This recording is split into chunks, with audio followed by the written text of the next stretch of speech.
Assalamualaikum warahmatullahi wabarakatuh, brother and sister. Hai geng kebun, geng ayam, geng sedunia. So hari ni kita masih lagi kekal dengan dunia ayam. So untuk kategori ayam-ayam ni yang semakin membesar, so cerita dia adalah tumbuh sarang ayam. Jadi untuk kategori makanan yang sememangnya diberi dedak dan juga dibiarkan mereka berkeliaran di petang hari ataupun di siang hari. Jadi mereka dapat beraktivitas berjalan-jalan 10,000 km sehari. 10,000 km pula dah, 10,000 langkah sehari, nampak tu. Okay, so kita boleh biarkan mereka bermain di mana sahaja mereka inginkan. So kita tunggulah tumbesaran mereka sehingga mereka membesar dengan jayanya. Okay, yang umur sebulan dah ada, yang umur 2 bulan kat sana pun dah ada. So kita tunggulah mereka mencapai usia mereka yang mereka inginkan.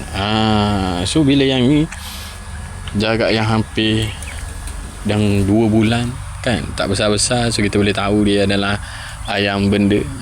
So sama juga yang kat sana.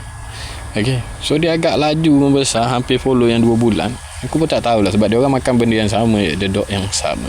Jadi kat sini lah tuan-tuan dan puan-puan dapat menyaksikan mereka membesar. Jadi good luck brother and sister, selamat beraktivitas.